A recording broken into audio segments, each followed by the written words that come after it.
ఉన్న ఊరు వదిలి వేల మైలు వెళ్లిన వలస జీవుల ఉపాధిపై ఇప్పుడు బాంబు పడింది.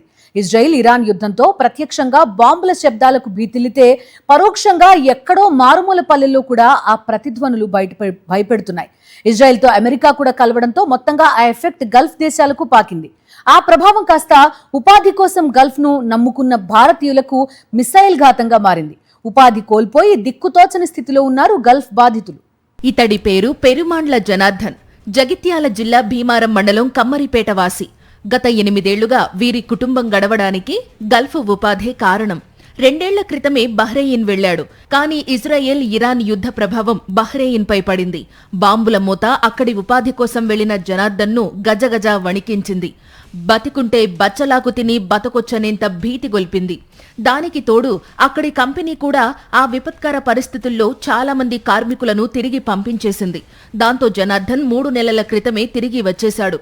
ఇక్కడ ఏం చేద్దామో అర్థం కాకపోవడం, తనకు వచ్చిన పని చేసే అవకాశం లేకపోవడం, పోనీ తిరిగి వెళదామంటే అక్కడ అవకాశాలు సన్నగిల్లడంతో జనార్దన్ ఉపాధి ప్రశ్నార్థకంగా మారిపోయింది. నిరుపేద కుటుంబమైన జనార్దన్ కు 2 పిల్లలున్నారు.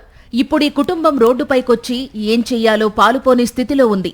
జనార్దన్ భార్య లక్ష్మి బీడీలు చుడితే వచ్చే డబ్బులే ఈ కుటుంబానికిప్పుడు ఆసరా. ఇది ఒక జనార్దన్ సమస్యే కాదు.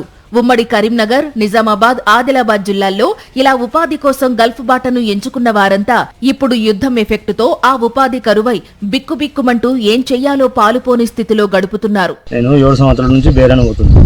ఇంతకుముందు 5 సంవత్సరాల తర్వాత చుట్టొచ్చి మళ్ళీ ఒక 2-3 నెలలు ఉండి మళ్ళీ అయినా విజా తీసుకొని, అయితే ఈ 4-5 నెలల నుంచి ఏమవుతుందంటే మొత్తం ఈ బాంబులు చేయబట్టి ఇరాన్ అమెరికా యుద్ధం వల్ల అక్కడ పనులు సక్కలు చేసిన కాడ కూడా జీతాలు ఇవ్వడం లేదు.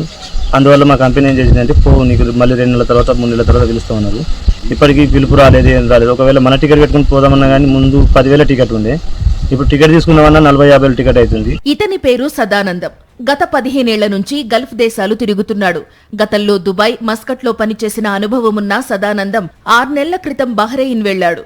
యుద్ధం కారణంగా కంపెనీ వాళ్లు సదానందంను ఇంటికి పంపించారు. మళ్లీ కంపెనీ నుంచి ఇప్పటి వరకు పిలుపు రాలేదు. ఇతర కంపెనీల కోసం ప్రయత్నిస్తే పనులేవీ లేవని దాటవేస్తున్నారు. పాత కంపెనీకి వెళదామంటే వారి నుంచి అష్యూరెన్స్ లేదు. గతంలో 15,000 ఉన్న ఫ్లైట్ టికెట్ ఇప్పుడు 50,000 నుంచి 60,000 పెరిగింది. అంత డబ్బు పెట్టి పోతే ఉపాధి దొరుకుతుందో లేదోనని మరో భయం. మొత్తంగా ఉన్న ఊళ్లలో ఉపాధి కరువై గల్ఫ్ ఉపాధిపై ఇరాన్ ఇజ్రాయెల్ యుద్ధ బాంబు పడి చాలా మంది దిక్కుతోచని స్థితిలో ఉన్నారు. నేను గత 15 సంవత్సరాల నుంచి గల్ఫ్ కంట్రీలో పోతున్నా.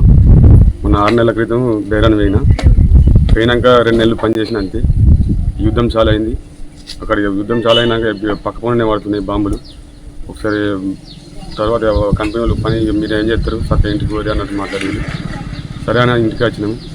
ఇక మళ్ళా చెప్తామన్నారు. అక్కడ నుంచి అది లేదు. ఒకవేళ మళ్ళీ వేరే దాంట్లో ఏమన్నా పోదామన్నా కానీ 3-4 లక్షల పెట్టుబడి అవుతుంది. 3వ ప్రపంచ యుద్ధాన్ని తలపిస్తూ ప్రపంచ దేశాల ఆర్థిక పరిస్థితిని అతలాకుతలం చేసిన మిడిల్ ఈస్ట్ వార్ ఎక్కడో ఉన్న భారతీయ మారుమూల పల్లెలపై పడింది.